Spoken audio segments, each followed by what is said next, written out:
listening to Ring Chronicles with Lance Vaughn and Glenn Ritchie.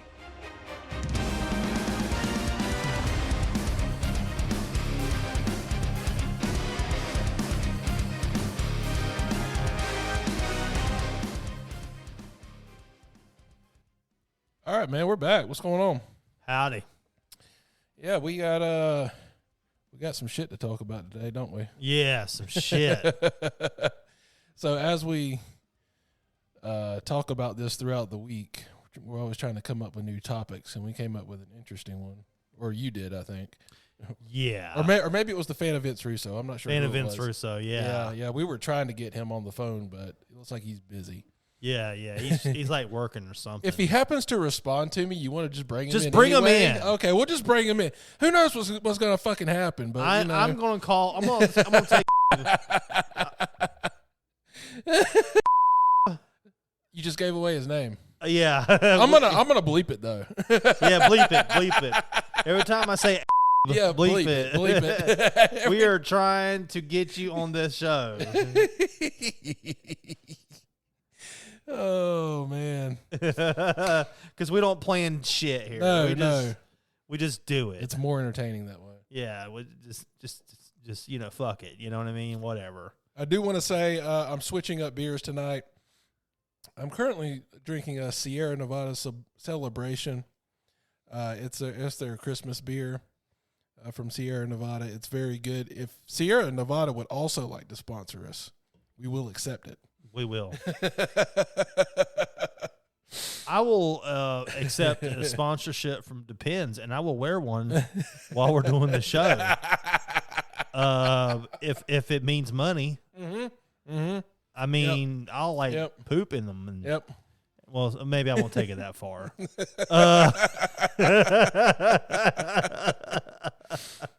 Do you remember that old Kmart commercial? I shipped my pants. Yeah. I saw that pop up on TikTok the other day. My God. I shipped my pants. Hey, can I ship my pants? Sure, you can ship your pants. Yeah, so we're trying to get the guy that likes Vince Russo to get on the show. We're probably trying to avoid the topic that we chose this week. Oh, wait. Somebody responded, and it wasn't him. Oh, man. Oh, that was you. All right, so look, if he responds, great. We'll see what we'll see what happens if he responds. We'll just keep checking our phones. Yeah, we'll see what happens. All right, so today's topic, man. Oh, wait a minute. We need to go over some errors and omissions. And errors and omissions. Errors Gosh, and omissions. There was one that I was thinking about, Mm-hmm. and I can't remember what it was. But I was thinking that there might have been something that I said that was. Oh, I did some research on this. I was like, did they actually say whoop that trick when Trick Williams was a heel? Yeah. And apparently they did. Okay. But they might not have been saying it in a derogatory sense. Okay. Apparently, after they were chanting whoop that trick, Carmella Hayes and Trick Williams were backstage, and they were like, are they for us or are they against us? And right. they concluded that like they were for us. Yeah. So they were getting a popular reaction before they turned heel. Yeah. And it was a double turn when they turned because Braun Breaker turned heel at the same time that Carmella Hayes and Trick Williams turned face. Right. And to be honest with you, I like them more than I like Braun Breaker. Okay. I understand why Braun Breaker is like the next thing and all that kind of stuff. Mm-hmm. But I hate to say this, I think he's a little overrated. Okay. All right. Well, I don't really sense the charisma. He does the dog barking thing, and I know his dad did that, but it's not really original. Well, I mean, what else does he do besides bark? Well, I think they could start by letting him be a Steiner. That would be a start, but they can't trademark that. Yeah. Yeah. So that's more their bullshit. Yeah. You heard about the AJ Styles thing, right? No. When they first brought AJ Styles in, what, they wanted to call him like Philip Johnson or something? Well, he was talking. he was talking with Triple H before they brought him in, and Triple H was like, "I don't think we can call you AJ." Oh yeah, he's got a tattoo, Yeah, a giant AJ and tattoo. he goes, well. So yeah, they were kind of stuck with that. Yeah, he had a giant tattoo that says AJ on his body. Yeah, That is impossible to not notice. Yeah. Let's see, errors and omissions. Okay, so I came across one thing. I was looking over some of our previous shows, and I think it was 2 episodes ago, maybe 3 episodes ago, so I'm late on this. But we were talking about the Continental Classic in AEW. We didn't know what the fuck was going on. And we kind of sounded like idiots because over the couple of weeks, I've realized what's going on, and it's actually pretty simple. Do you know what's going on with it yet? No. Okay. Okay. Here's the deal. It's a round-robin tournament. Which I get that. Which I didn't know at the time because I was complaining that I think it was Swerve Strickland and maybe Jay White in the I at the time I said in the second round of the tournament, but I didn't know it was a round-robin tournament. I was aware of that. Okay, now, and the other thing was, what do you win? Okay. Yeah, that's the part I didn't get. Okay. If you win, you become a triple champion. You win what? A triple champion. You win the Ring of Honor Heavyweight Championship. You win the New Japan Strong Championship, and you win the new AEW Continental Championship. That's like winning nothing. Like, what is 3 times 0? This was 0. This was my first thought. Do they think that because Roman Reigns carries around 3 belts, that carrying around 3 belts is the way to go? With mid-card, third-tier titles? I don't know. Or is it 4th tier? Because you got the International Championship. Is the Continental title a 4th-tier title? I feel like it is. And Ring of Honor, what is that? Ring of Honor doesn't draw a dime. It's the Ring of Honor Heavyweight Championship, which to me is like being the NXT champion. I mean, to me, it's the same thing as that. NXT draws a lot more than Ring of Honor does. Well, Ring of Honor doesn't draw anything from what I don't even know if it's on TV. I don't know either. It just seems to be for the live crowd. You want to jump into some Lariat of Hate real quick? Yeah, let's jump in the Lariat of Hate. This is the Lariat of Hate. That's awesome. You know what I have to say about that? Yeah. Yeah. Yeah. So, yeah, those are the things I wasn't telling you about. Okay, gotcha. That's awesome. By the way, the Lariat of Hate is me. I just turned down my voice. Oh. And added it. I added in some thunder. Okay, so. We're going back to WCW Thunder days. Fuck yeah. That was a terrible show. My God.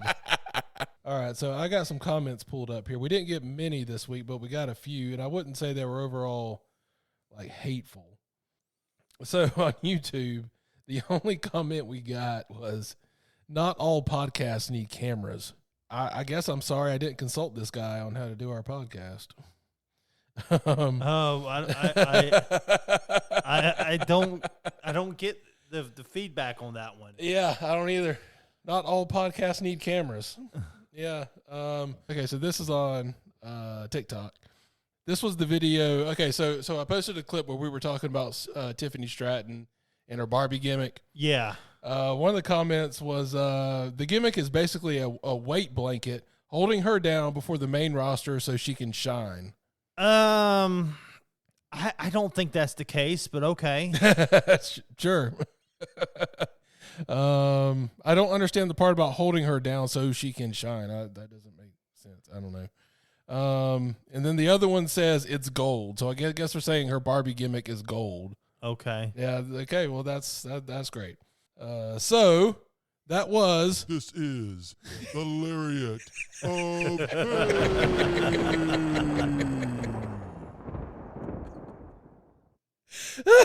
Go ahead with the yeah. Yeah. Has the fan of Vince Russo responded yet? No, he has not responded yet. He is ducking out on us tonight. Oh, he did respond. He said, "I am now." All right, hang on. I don't want to talk about the topic that we were going to talk about. I mean, I'm gonna go ahead and say it. We were going to talk about Chris Benoit, and I was thinking about like, how we would handle that delicately, and there's no way to do it. I mean, of course, like I understand talking about Chris Benoit would get views and all that kind of stuff, but it was making me sick to my stomach. Yeah. Let's talk to the guy that likes Vince Russo about this. I'm going to go ahead and call him. He said he's available, so I'm just going to cold call him. Just cold call him. And he's going to be on the show, and he doesn't even know it. Hey, man, you want to be on the show? Yeah. Okay. All right, we're phoning in the guy that likes Vince Russo. Yep.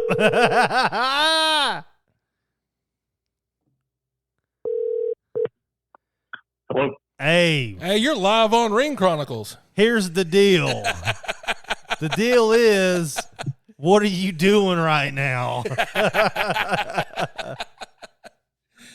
Can you hear us? What was it you said the one time about Goldberg? What? Goldberg. Yeah, that one time a long time ago you said something about Goldberg beating my ass or something. I forget what it was you said. It's in our book, I'm sure. Yeah. The book that the listeners know nothing about. Right. Yeah, I think he kicked you out of an airplane and he was like, your bitch ass is dead. I think that's what I might have been thinking of. Your bitch ass is dead, Joey.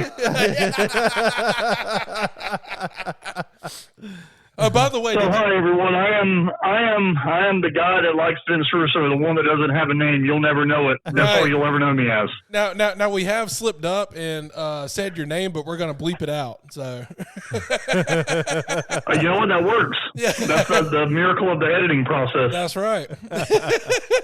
Although we might have said it in the past too. Yeah. But we've been pretty consistent about the guy that likes Vince Russo. So Hey, Every time go ahead. every time that I've listened, that's what I've always heard. I've never heard y'all say my actual name. Yeah. okay.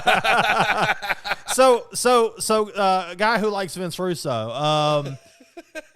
We were going to talk about Chris Benoit today, but man, I just couldn't do it. You know what I mean? Like I came prepared and because we were thinking like, man, this would be a thing that would stir up controversy. And Lance said that like he did some research on like what's like trending right now, and like the murder suicide isn't trending, but his matches are trending. So I was going to talk about his matches, but I'm like, man, I feel like I'm glorifying like a murderer, by talking about his matches, which sucks, Right. Because he's like, one of the greatest wrestlers that ever laced up a pair of wrestling boots. Yep. But his legacy is just so completely tarnished that like it makes me nauseous to even like, bring up all these great matches that he had.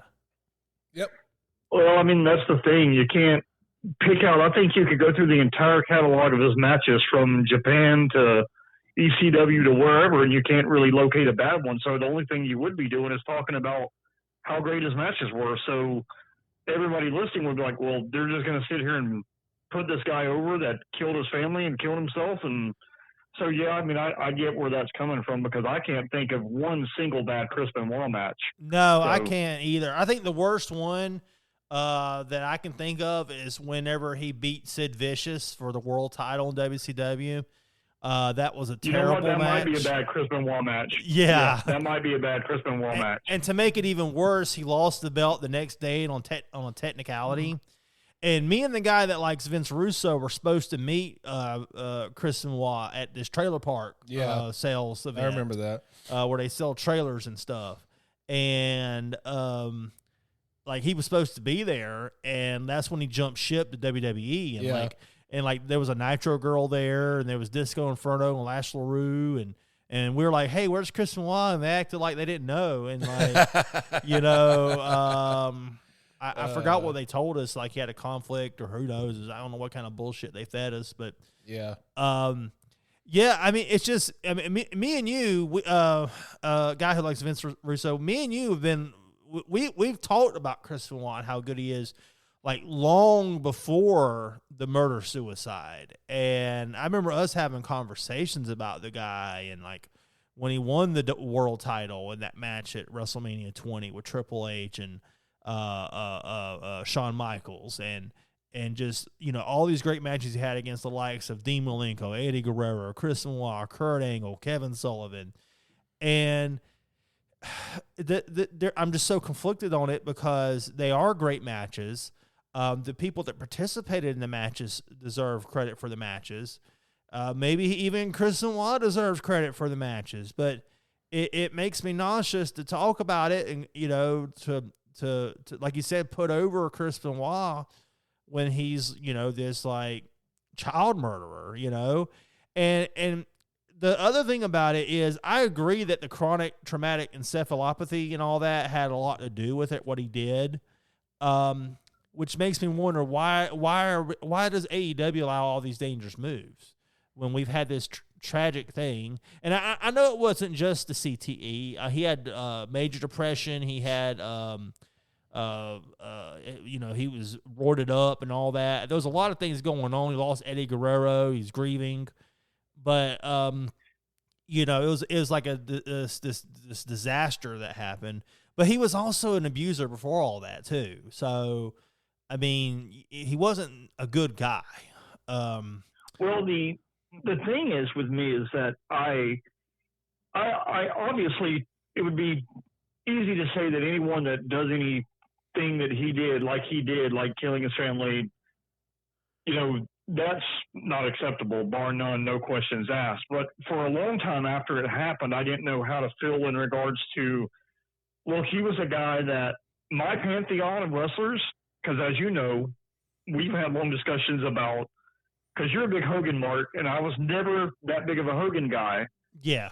I did always like Flair, but my pantheon was like Bret Hart, Chris Benoit, Scott Hall, and then you go a little bit further on down my personal list. And it took me a while to reconcile how I felt about it, because I was like, okay, well, if I happen across one of his matches on the network or whatever I'm watching, you know, I can still watch the match as it was at that point in time and still have complete and utter contempt for what he did and the person he was outside of the ring. I don't have to, just because he had a good match, say, well, you know, I can kind of put that under the rug and forget about what he did because look how good he was. So, so I had to kind of come to terms with, look, he just wasn't a good person at the end of it. I don't know how he was long before that, but in the Eddie Guerrero thing you brought up, I was listening to a podcast, I forget whose, fairly recently, and they brought up the Eddie Guerrero thing, and I never really factored that in, but the podcaster was making the point that, well, he had just lost Eddie Guerrero like 2 years before, and I'm sure that he was still reeling from that, and my thought process was, okay, I know that Eddie was one of his best friends, but that still doesn't make any excuses for anything that he might have done to spiral into that mindset or behavior or whatever it was that caused it, other than, like you mentioned, the CTE. So I don't know. Yeah. Well, you know, one thing that I was planning on commenting on was there was two things. The diving headbutt, which originally came from Harley Race, and Harley Race actually told people, hey, don't do this move. It's bad for you. And then you had the Dynamite Kid doing the diving headbutt off the top rope, and Chris Benoit took the move from the Dynamite Kid, and, you know, so like every night for decades, he's hitting his head from the top rope. And then, you know, back in the 90s and, you know, 2000s, chair shots were just vicious. I mean, you just took them straight on the head, and no telling how many chair shots that Chris Benoit took. But, I mean, there was a lot of wrestlers that's probably got CTE. There's a lot of wrestlers that lost someone that was close to them. There's a lot of wrestlers that have drug problems. There's a lot of wrestlers that have marital problems. They don't kill their wife and child. Right. No. And I mean, even when I got quote unquote smart to how wrestling worked, I used to wonder when I would watch his matches on Nitro, Raw, whatever, when he was on, I often wondered how he was able to quote unquote fake the diving headbutt, because I'm like, there's no way that you can work that. There's just, I don't see a way where you can do that move and it doesn't have any kind of a blowback to yourself. I mean, the opponent probably, in fact, I would venture to say that the opponent probably has it easier than the person doing the move does. Yeah. I remember, actually, I was thinking about that move. And, me and you, the guy at Lance Vince Russo, we did some backyard wrestling back in the day. We played football. Yeah. For those that don't know, there was a guy that wrestled with us that was embarrassed by it, so he would tell people that he played football instead of the actual putting on a costume and coming out to interest music and fighting on a trampoline with using chairs and ladders and stuff. Even on a trampoline, nobody did the diving headbutt. Like, I can't think of a way to do that maneuver that would be comfortable. I mean, my first thought ain't even the head; it's the neck. Right. I was about to say that's got to cause way more trauma to the neck. Yeah.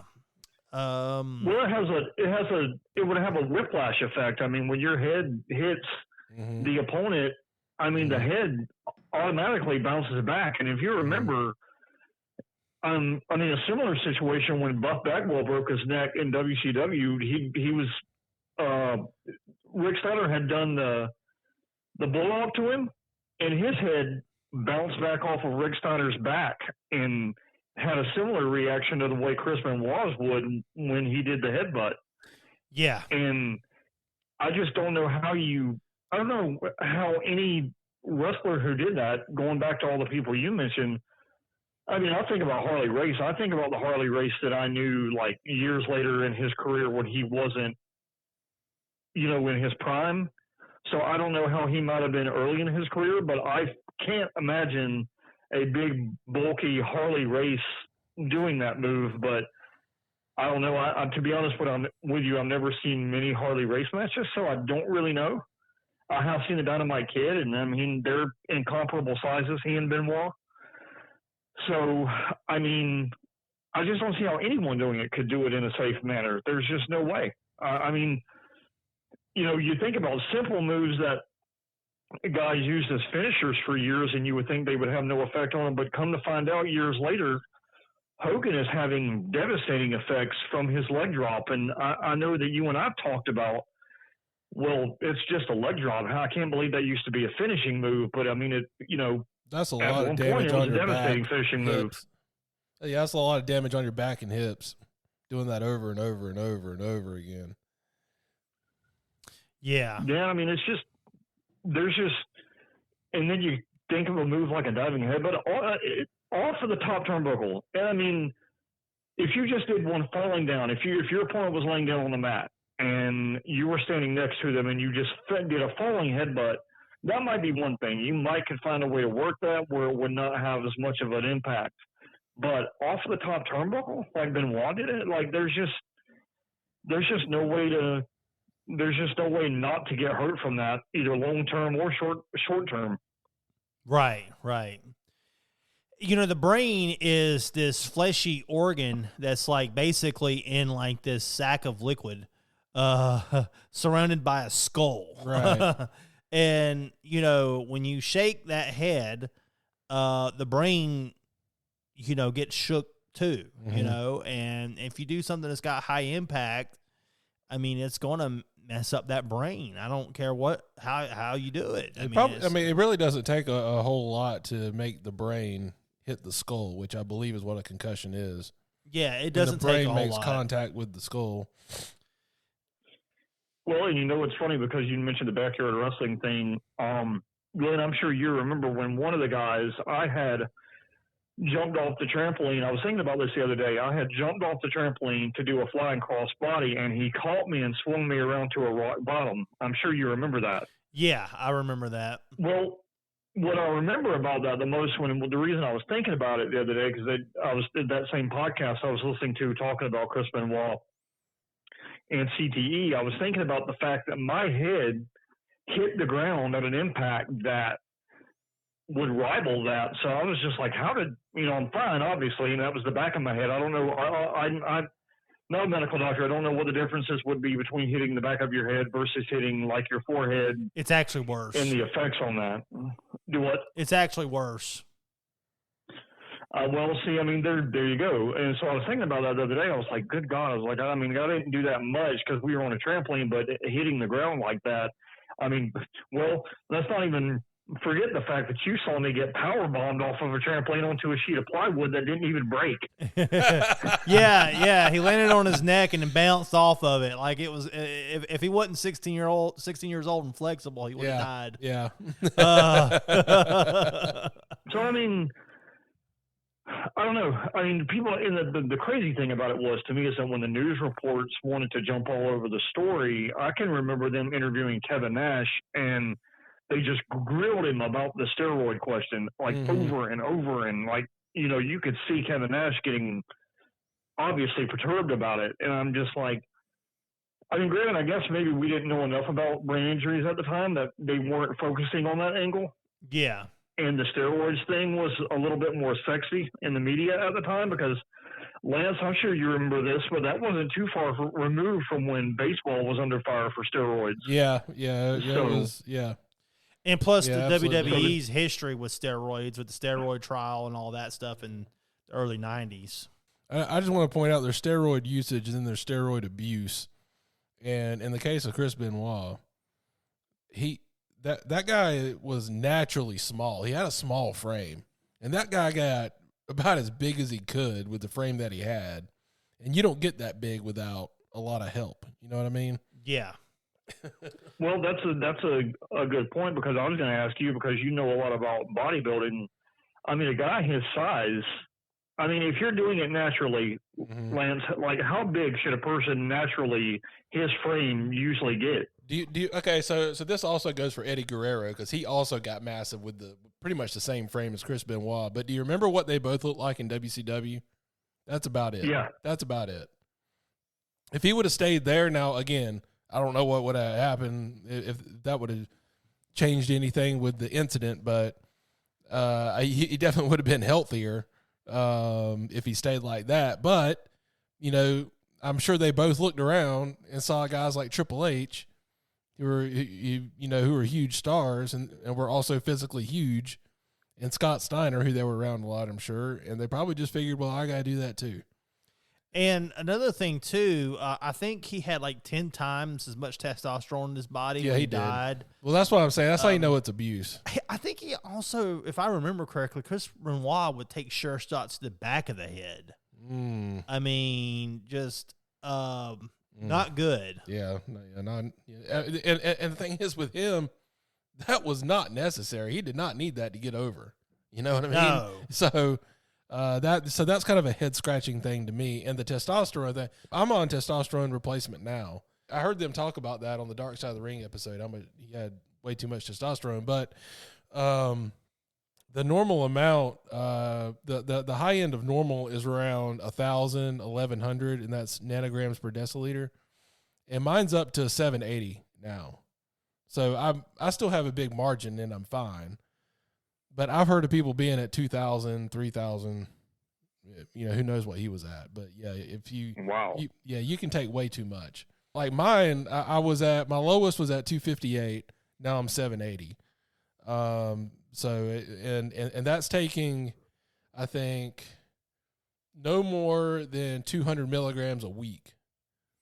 Dang. Okay, so it's between about 150 and 200 grams a week is what I take. So who knows what he was taking? Plus, I'm sure he was taking additional things too.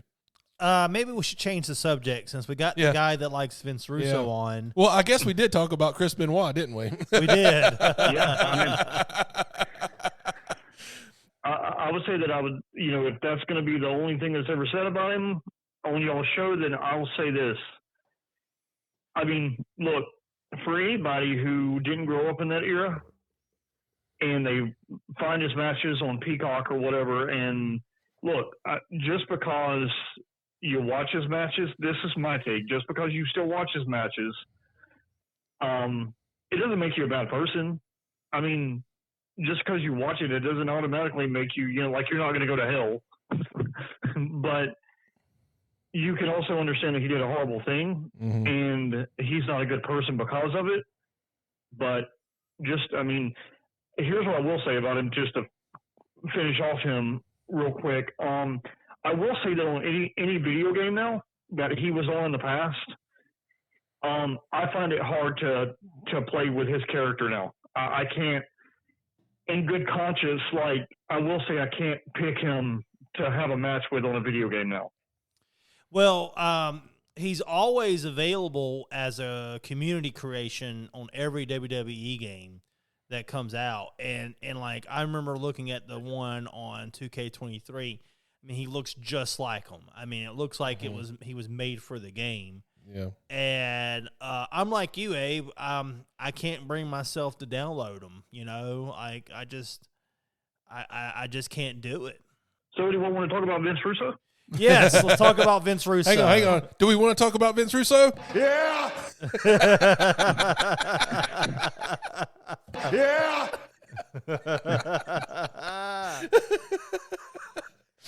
All right. So I don't know where we're going with this. What about Vince Russo are we going to talk about? or I'm sorry, bleep that out. Bleep. Bleep. Beep. The TBS censors missed it. All right, so the guy that likes Vince Russo, you might as well start. Defend Vince Russo. Well, okay. So I've had a long time to think about this ever since y'all started the show, because I knew that there might come a day where y'all talk to me. So both of you know that back when we were in high school, I was a pretty big fan of the guy. Yeah. Yep. Now, in my own defense, what I will say to that is I was a teenager, and and even still to this day, I look at the writing aspect of wrestling as something that I've always been fascinated in ever since I knew that it was a thing. Now, did I always think that he was the sole reason for the WWF success? And yes, I'm going to call it WWF because that's what it was then. That's fine. They're not a sponsor. But, Yeah, we can call them wrestlers instead of sports entertainers. Yeah. right. But did I think that he was the sole reason for their success? Absolutely not. I always knew even then that he wasn't the sole reason, but I will say that back at that point, I did feel like he had a lot more input than I think maybe he either might have had, or that it's hard. What I'm trying to say is difficult to put into words. I think he might have had a larger influence then than I realized later on that he had, because the thing that he had in the WWF that he didn't have anywhere else was a sounding board or someone to filter his ideas, a la Vince McMahon. And he had some really good ideas. I'm not going to sit here and say he didn't. I'm not going to sit here and say that all of his ideas were horrible. Look, my personal opinion of him is that I don't think you have a lot of the success with the Attitude Era if you don't have him writing the television. Yes, he did have Vince filtering a lot of his ideas, and other people like Bruce Pritchard filtering his ideas and taking the ones out that wouldn't work and using the ones that would, or shaping the ones that sounded good and making them better. But I do think he's creative. I think he's creative in his own right. I do think sometimes he lets his imagination run wild in terms of what he thinks wrestling should be. Well, and go ahead. I'm sorry. And it can go off the rails a lot like late WCW or almost any time in TNA that he was there. So I don't know. Well, when he went to WCW, they acted like it was the second coming. And like he was going to fix everything in WCW. Well, he was riding around in a Pope mobile. Yeah, this was the guy that made the WWE famous and big again, and that he was going to come to WCW and do the same thing, and that just didn't happen. Well, I mean, and the thing is too is how he even got into that spot is insane. Like, I don't know if either of you know this, but me being me, you know that I'm going to know. I mean, he owned a video store in New York, and he had a wrestling radio show in the early 90s that was short-lived. He wrote a letter to Linda McMahon because he knew that a letter would never get to Vince, so he wrote the letter to Linda explaining who he was and what he had been doing with the radio show. And so he went and met with them, and then they hired him to work on the magazine. And Glenn, you probably remember better than me because I wasn't reading the magazines at that point. Yeah. So he had several columns in the magazine, and Yes. that's what he was doing. And then he eventually then got hired on the writing team. Yeah, I do remember So- that frame time. Time frame. But Time frame. and then Frame time. Right. Frame buffer. and you're right. When he did leave WWF to go to WCW, they did make it a really big deal. And even me at the time, I was thinking, because I knew what kind of shape WCW was in, I was like, okay, well, maybe this will turn things around for WCW. And I'm going to go on record as now saying for the first 3 months of his tenure in 99, because I've gone back and rewatched his first tenure in WCW before the whole Bash at the Beach fiasco in 2000. The ratings, while they weren't like jumping up and improving, because that's just not realistic. You can't expect the ratings to jump up like a full point or two within a matter of a couple of months. That just doesn't happen. It's a gradual thing, but they held steady, and there were some slight increases. If you look at WCW ratings for that time frame, there were some slight increases from what they had previously been doing. So he did actually make somewhat of an impact. And I do think that his time frame there in late 99 was a lot better than what he eventually did in 2000, which I don't understand because this is the same guy. He had the same people around him virtually. So what made him go balls to the wall in 2000 and do all kind of insane stuff? I don't know, but if you go back and watch, I don't know if either of you have, but if you go back and watch from October 99 to around December 99, Nitro was actually kind of watchable. It was a lot more watchable than it had been, but it wasn't, it still wasn't fantastic by any means, but it was a lot more watchable than it had been. So he did have some improvements on the show. So you can't sit here and say that everything he did was absolutely horrible. Now, there are obviously some really bad stuff in that point in time. There are really bad stuff in the WWF. You guys have talked about it, like Mae Young and God, there's a plethora of stuff. Hey, the Mae Young stuff was okay in my book. I think he's talking about the hand. The hand was okay. The hand was okay. The hand was okay. I'm surprised that you excused the hand because I mean, looking back on it now, and Lance said this in a fairly recent episode of y'all's show. I've gone back and watched some Attitude Era Raws, and I still enjoy the stuff for the most part. But like Lance said previously, there are some stuff that I look at now and I'm like, why did that? Yeah. Why did that work? I mean, it obviously worked, but why did it work? Yeah, I mean, I think it was just a different time. I think it was just a different things that worked then were don't work now. Things that work now probably wouldn't work then. I mean, it's just the way it is. And I mean, I can't think of a single thing. I mean, I'll give him his flowers for that short time period in late 99 in WCW, because I think he did a decent job at that point in time. It wasn't spectacular, but he did a decent job of holding WCW where they were at and even slightly improving the quality of Nitro for that point in time. But going into 2000, after he got fired and then came back with Eric Bischoff, I can't think of a single thing that was done during that time period that I would have applauded. Maybe if he would have been more willing to do it, I would have applauded the Goldberg heel turn. But Goldberg wasn't really willing to be a heel, and you could tell that he was just going through the motions on TV after it happened. But beyond, I can't think of a single thing. Well, I will take that back. Putting the belt on Booker T, that's the best thing he did in his entire tenure in WCW. I will agree with that. That was a good move, period. That was really recognizing somebody who had been underrated for so long. I want to say Booker T is actually the most decorated wrestler in WCW history.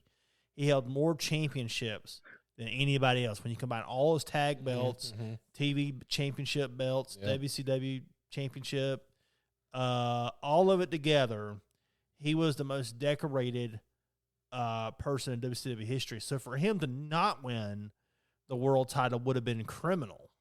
Yeah. Agreed. And lo and behold, it had to be Vince Russo to actually be the one to pull the trigger and do it, because, I mean, it didn't look like it was ever going to happen under anybody else's watch. I mean, you and I have had a long-running conversation about how, and this is a topic for a whole other podcast down the road for y'all if you want to do it, but how racist it looks like the WWE has been with African-American talent.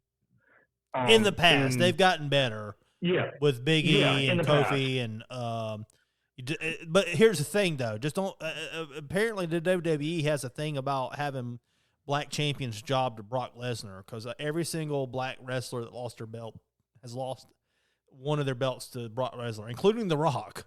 So like if you give a black guy, I remember that, yeah. If you give a black guy the belt in WWE, they need to quit booking them against Brock Lesnar. Yeah. I mean, for him to win, because it looks awful. Now didn't okay, so Booker T won the title 5 times, right? That's where the 5-time thing came from, right? Until later in the WWE when he won. Oh, he won again.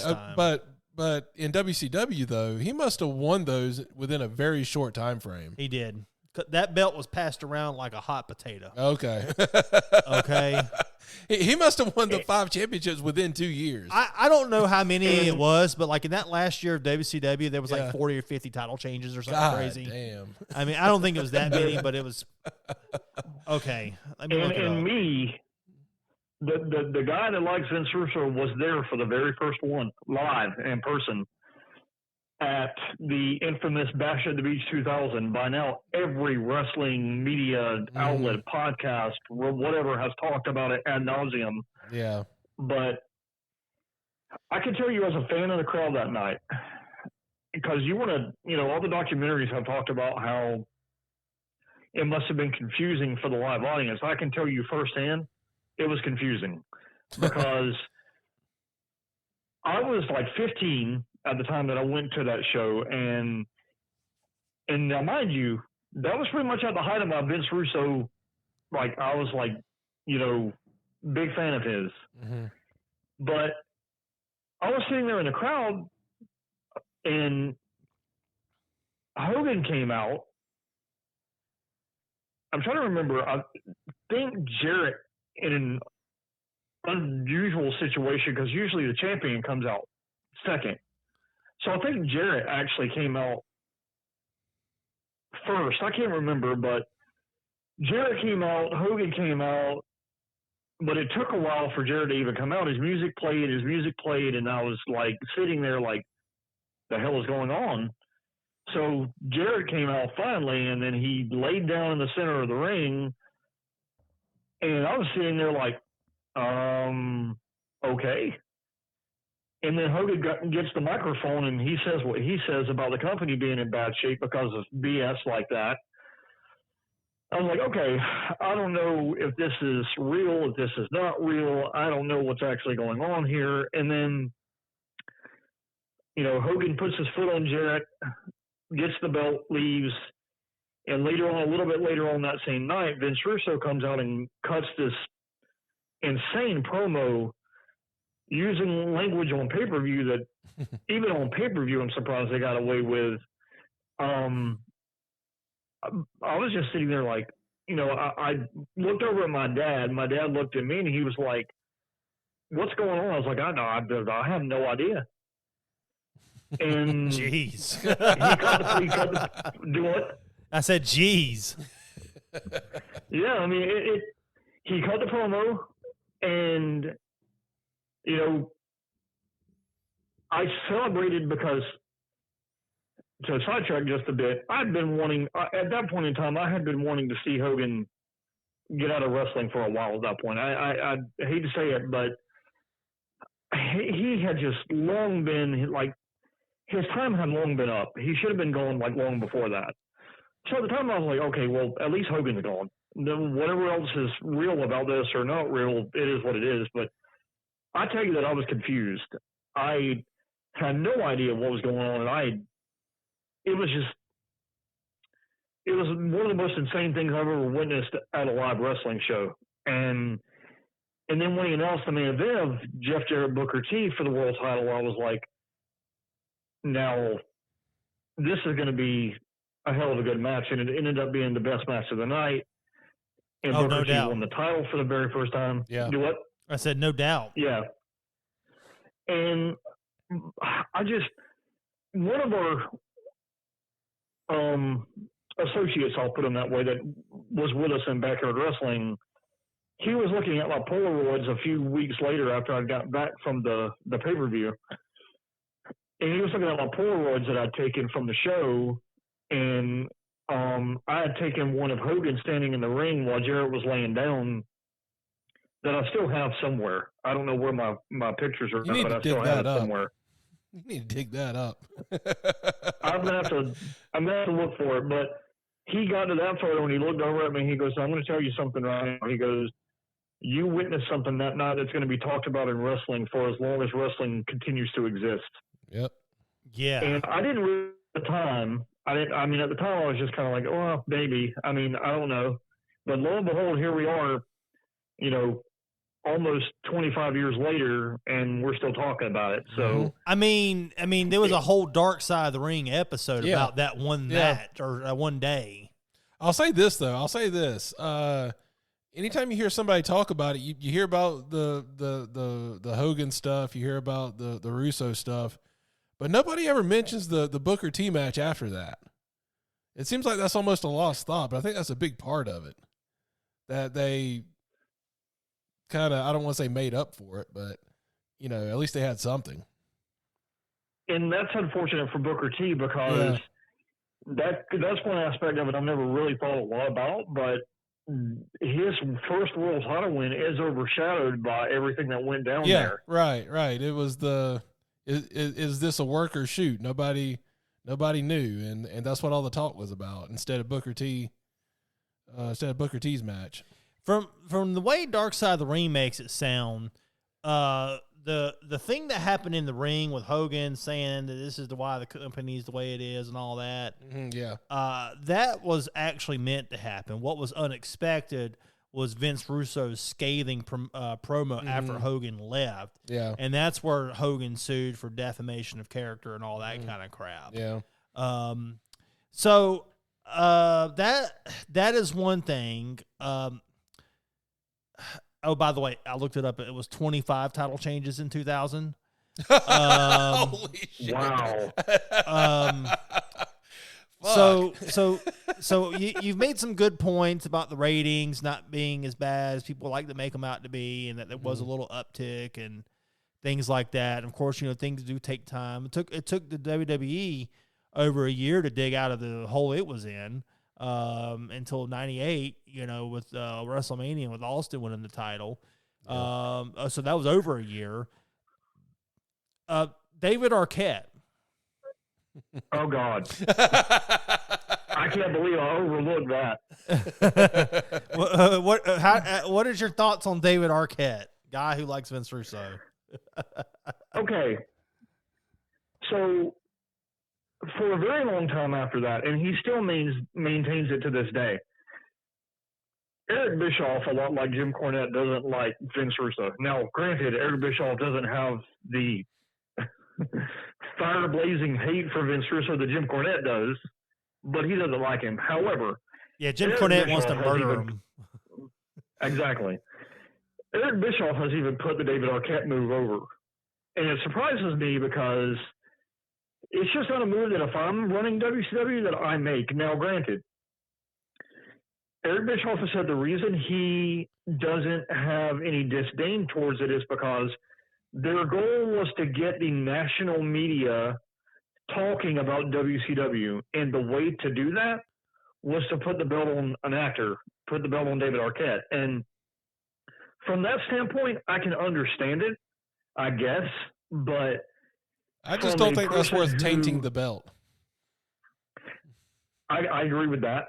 I do. I think there could have been other ways they could have actually made headlines with David Arquette since they had him under their umbrella Yeah. without putting the belt on him. But from that standpoint, I can kind of understand it, but it's not a move that I would have made, and it's not a move that, all these years later, that I agree with, and I still haven't gone back and watched that fiasco since it actually originally aired, because people can say what they want about Thunder, and a lot of people make fun of Thunder, but I'll tell you one thing, if there's one thing Thunder is going to be remembered for, it's going to be that, because whether you remember it or not, that title change happened on Thunder.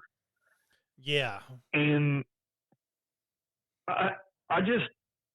I remember watching it when it originally happened and shaking my head because I was just like, I don't understand the thought process here. I mean, I would have rather, when Vince McMahon won the WWF title in '99 I think it was on a SmackDown, if I remember correctly. It might have been a pay-per-view before that SmackDown, but I remember the SmackDown after really well because Arnold Schwarzenegger was on it. Yeah. Yep.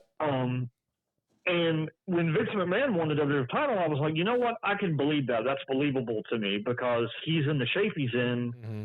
So he looks like he could have actually taken care of himself and won the title.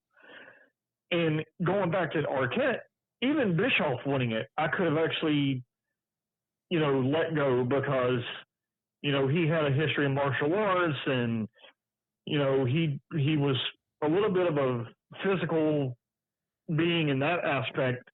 But Vince Russo or David Arquette, if I remember, I can't remember who else was in the match. I think wasn't Diamond Dallas Page in the match, or was he not? I can't remember. Yeah, he was in the match. He was the champion, but the match That's right. stipulation was whoever gained the pinfall, whether it was the champion or not, would win the title. Wasn't one of the I think it was even a tag match. Wasn't one of the things that got heat was that DDP was celebrating with him? Yes. Yeah. He celebrated with him losing the belt. Yeah. And I can't remember how the story goes. Because what I've heard since then is that it was a late change late in that day when they were doing TV. Originally, there was a whole different outcome of that match. Well, that was normal WCW, then, I think. I think shit was always going back and forth. True. And then late in the game, I can't remember who said, it might have been Russo. I don't know. But someone said, why don't we put the belt on Arquette? And amazingly, from what I understand at least, everybody was okay with it. And I know that Ready to Rumble was coming out around that time. The less said about that movie, the better. but I understand they had that to promote. They had to get national media attention because WCW was in the toilet at that point. So there's parts about it that I can kind of understand, not necessarily get behind, but I can kind of understand. But it is certainly not a move that I would make. And even in today's wrestling, I have a hard time reconciling being okay with even a legitimate champion like Roman Reigns, who isn't there half the time being the champion. But granted, I like Roman Reigns. Let me make that clear. But him not being there half the time and having the belt like he has, I'm kind of like, that bothers me too. okay, yeah, it They did doesn't that- set well with me. Didn't they do that with Brock Lesnar too, where he had the belt but he was a part timer? Yeah, Yeah. So like, why would you? So I mean, hardly anybody is seeing your champion. I don't understand why you would do that. What about Vince Russo winning the world championship? Oh my God, that was. I'll admit that I was watching more WWF at that point in time, but I remember it very well because it was somewhere around that time that I also met Booker T in person, so it wasn't too far from the same time frame. That was the nitro that gets played a lot on the documentaries, if I remember correctly, where Vince Russo comes riding out to the ring and whatever the hell it was he was riding out in, if I remember correctly. And I think it was a cage match. And what I remember about it was that the finish was screwy, so that it looked like Russo winning the title was sheer accident, because the stipulation was if you leave the cage, you win the title. And Goldberg speared Russo through the cage, and therefore he was the first one technically out of the cage, which is why he won the belt. From a storytelling standpoint, I get what they were trying to do in terms of, well, it was a screwy finish. It was an accidental title win. He shouldn't have won it. But at the same time, I'm like, your company is already in the trash, like, and it's going further down as the months go. Like, why would you make a move like this instead of either keeping the belt on whoever it was on at that point in time, or B, switching it to someone who is legitimate on a Nitro? Because, well, I would say it was rare to see a title change on live TV, but there again, Glenn, you just mentioned how many title changes there were in WCW at that point in time, so yeah, it was like, for all I know, they might have had. It was like getting up in the morning and eating a biscuit at Hardee's. I mean, it was just something that was done on a regular basis, you know. But traditionally speaking, and I think out of the three of us, Glenn, you've been a wrestling fan the longest. Traditionally speaking, you hardly ever saw big world title changes on live TV. When I was small, yes. Yeah. And my thing is, if you're going to do it, not Russo, mind you, if you're going to have a title change on live TV, put it on somebody that's worthy of it. Even if it is a transitional champion, putting it on a guy that, in my personal opinion, Russo should have never been on TV to begin with. When he came back with Bischoff, I understand that they wanted to try something different, but he's just not cut out for being on TV in any capacity in the wrestling landscape. Like, even in interviews, like, he just doesn't. Okay, both of you have talked about briefly in the past how awkward Tony Khan is in his interviews, and God knows he is. Mm-hmm. Tony Khan should not talk. He should have someone representing him and representing AEW do his media scrums and his TV interviews for him, or at least structuring his interviews in a way that he might can keep it short and concise. Because I listen to some of his media scrums and I'm like, the guy takes 15 minutes to answer one question. Well, getting back to Russo, I was listening to an older episode of the Steve Austin podcast today while I was working, and his guest on that episode was Vince Russo. Huh.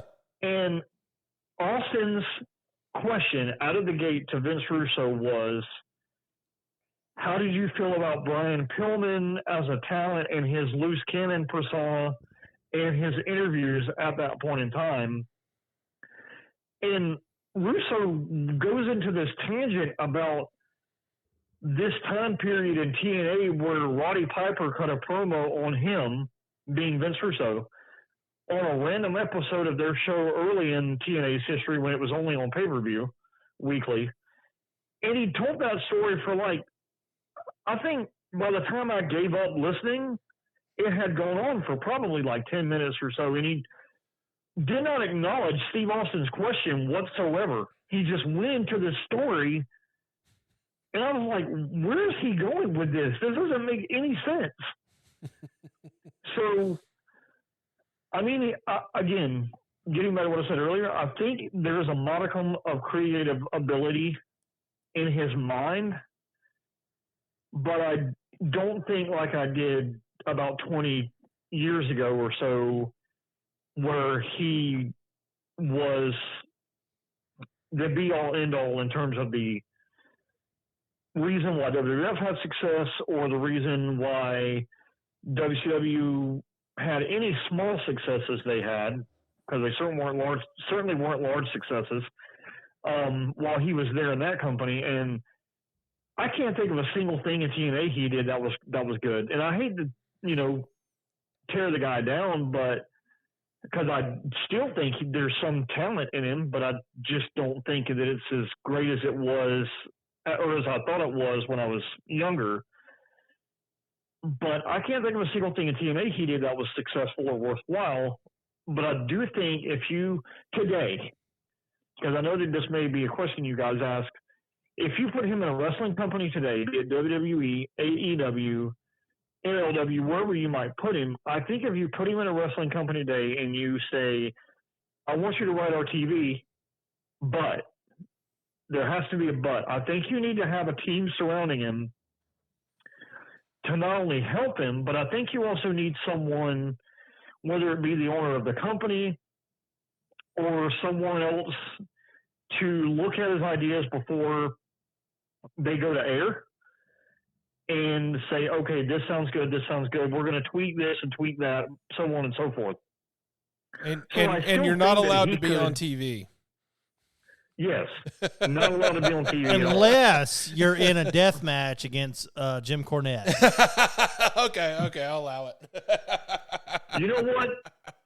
You know what's funny is that pay-per-view is not the same as it was years ago. I know that AEW has had a ton of success on pay-per-view, but by and large, wrestling on pay-per-view is kind of passé. It isn't like it was 20 or so years ago, but I'll tell you what. If you put Jim Cornette and Vince Russo in a death match, a shoot death match, and the only way you can access it is pay-per-view. It's not streaming anywhere. Yeah. And you jack the price up to even like $70, I'll pay it. I would too. Yeah. I would pay money to have Jim Cornette put the little the sticks, the sticks in the head. Of Vince Russo. I would pay a good sum of money to watch that happen. Jim Cornette would never stop cussing him out during the match. Yeah. It would never stop. He would be like with a pizza cutter, "You motherfucker!" I can just see one point in the match where both of them are a bloody mess. Russo more than Cornette. I can just see one point in the match where it would have to be an I Quit match, and the I Quit match kind of like the Rock and Mankind had, where you have to use the microphone and all that. Yeah. I can see a point in the match where Russo is still hanging on by a thread, and Cornette picks up the mic and he's like, "Why won't you die, you son of a bitch?" But no, I mean, and here's the other side of that too, though. There's a lot of guys that have been come and gone in wrestling that I can appreciate their contributions to it, and even Vince Russo falls under that. Now, does the bad outweigh the good? I will answer now at my age now in the maturity that I've had since high school. Yeah. That the bad definitely outweighs the good. I'm not going to discount the good that he contributed to wrestling, but he was never a match guy. He was never he didn't see the value in the matches in the ring. And right. Now, granted, in the Attitude Era, a lot of the entertainment aspect of the show, I was entertained by it. I'm not going to lie. I was a teenager. I mean, what teenage male isn't entertained by women going out there and doing all the stuff that they were doing at that point in time?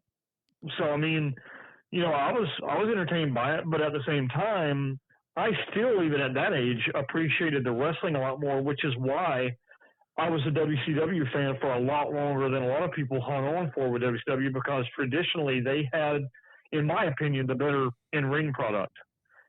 And I still thought the matches were important, so as entertained as I was by a lot of the stuff that went on during the Attitude Era, I still think that the matches are just as much important as the outside of the ring stuff that you're trying to move the storylines forward with.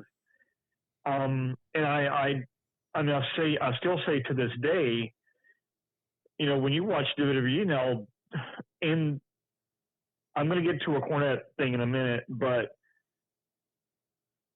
the thing is that Cornette's right about the way WWE presents its TV now. And Glenn, I know that you're a big WWE mark, but they spend a lot more time on the interviews, the promos, the ring entrances more than they do the matches, and it frustrates me because, and I'm talking about on TV, I'm not talking about on their premium live events, because their premium live events is a different story. Like, the match quality there is fantastic, but when you're watching TV, like you start a match and they go 2 minutes to the break, whereas in the Attitude Era, it was a lot of the same situation. I mean, you had a match that would last maybe a minute, 2 minutes, maybe 3 minutes on Raw, if you're lucky, and there just wasn't a whole lot of substance to it.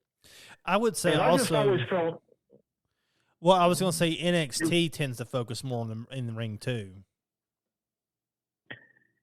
Yeah, and then Russo was never a match guy. He just never saw the value in I remember him saying, and I'm paraphrasing here, I'm not gonna have the exact quote, but I remember him saying one time something to the effect of, the fans don't want to see a 15-minute match. They want to know the finish of the match as soon as it starts. And I'm like, well, not everybody. Speak for yourself, because look, I mean, if you're going to show me a Bret Hart and Diamond Dallas Page match on Nitro as the main event, I want to see a good quality match.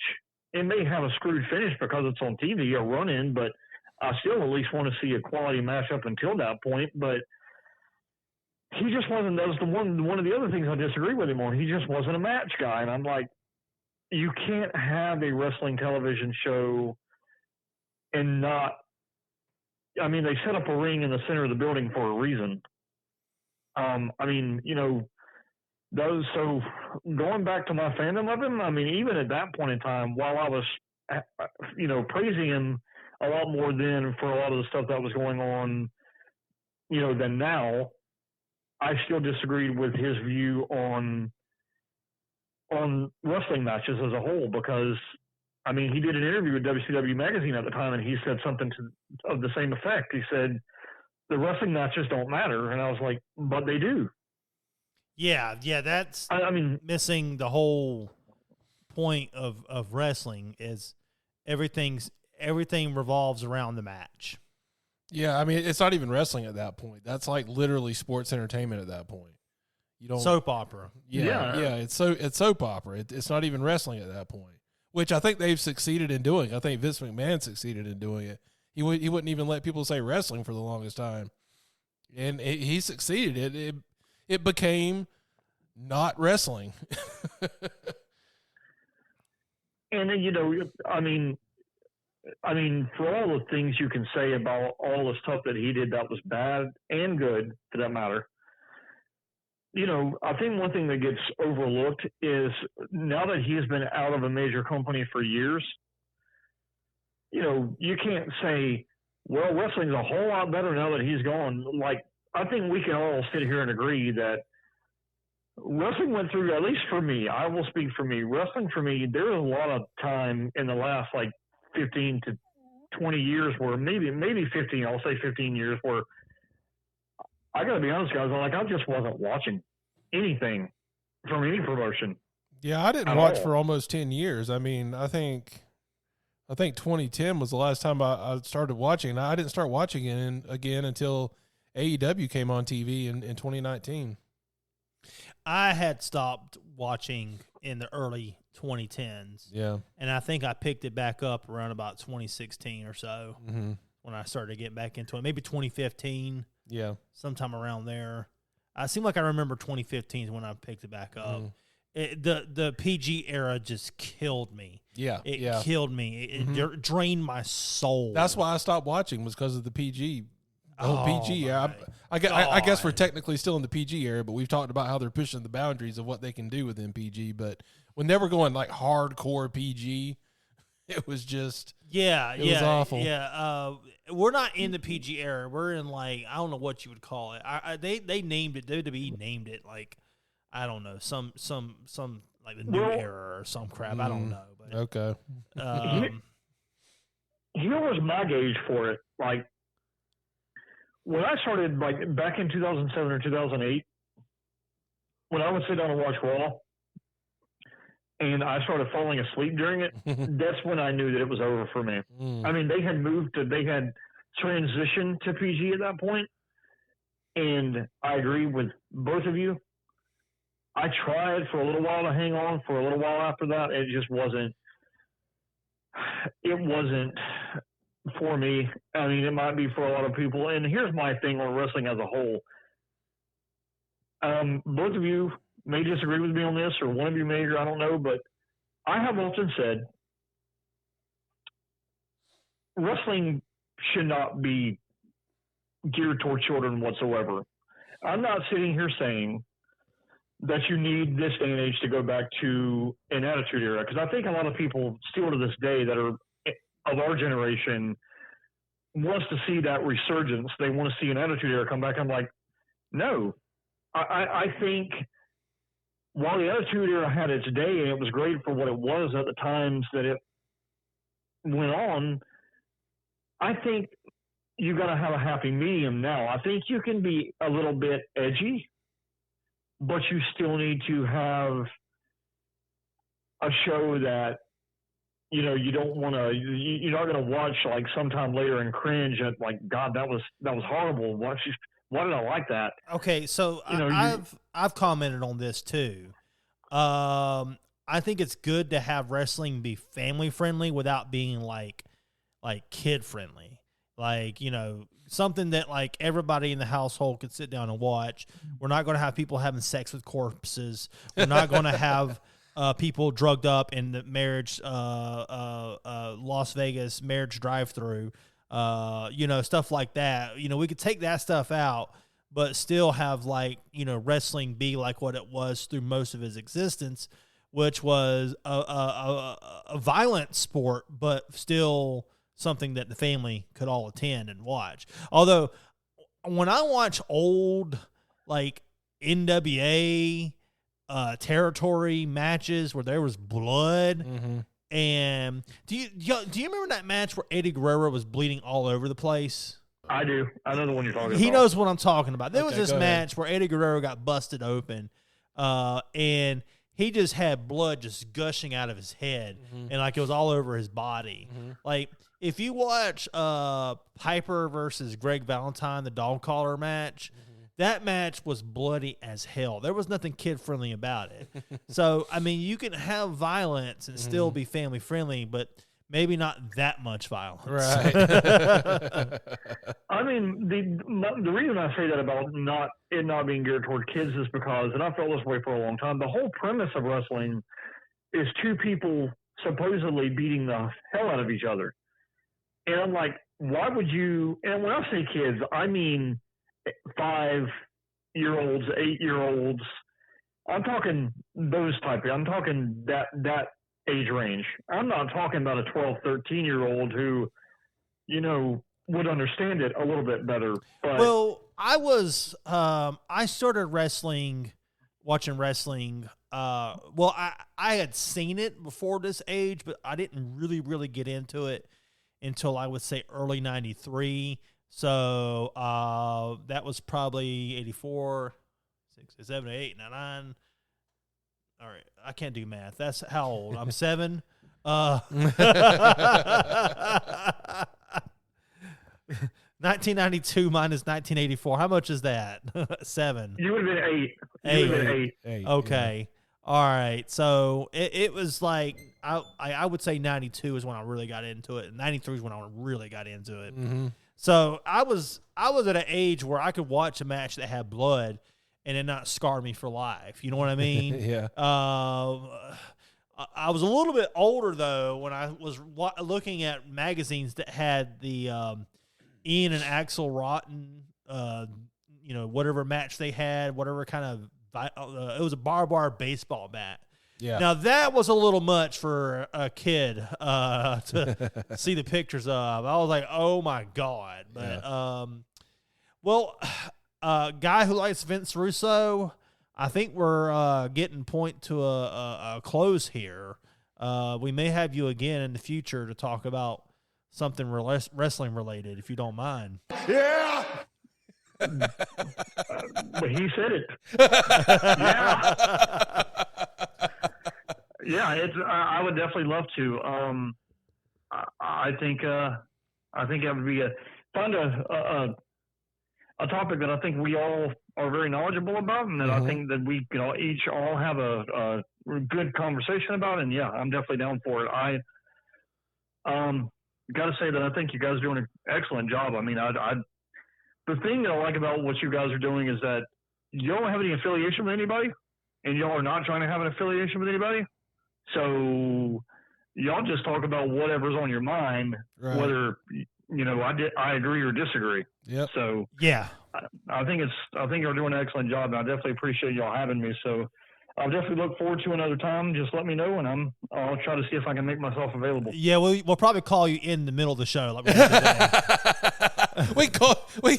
we totally cold called you. Well, when you tried earlier, I was driving home from work, so I wasn't in. Because the thing about my work schedule is that depending on how my day's going is how long I'm going to be. So that's why sometimes I just can't pick up the phone. But no, I definitely appreciate it. I look forward to the finished product of this, because I know I rambled quite a bit, but I look forward to the finished product.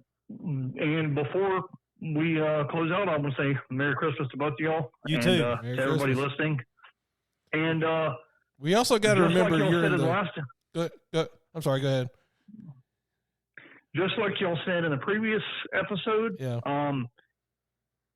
any independent wrestlers that want to come on your show need to come on your show. Yeah.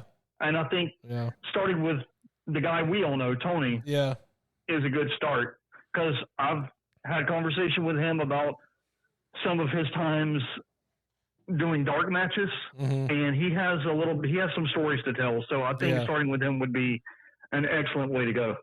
That'd probably be a good idea. Sounds like a good idea. Well, I need to call him. Yeah, and we also got to remember that. I got to bleep that. That fan Beep. of that fan of Vince Russo is in the Central Time Zone, so he was still on work time, and we were not. Yeah. That's one of the downsides of it, because I often have to, when I'm watching something wrestling related, I want to comment on it. I have to often think about, if I'm watching late at night, what time it is for y'all, and me texting y'all and saying something about it. Yep. And I'm like, these guys are probably asleep. Yeah.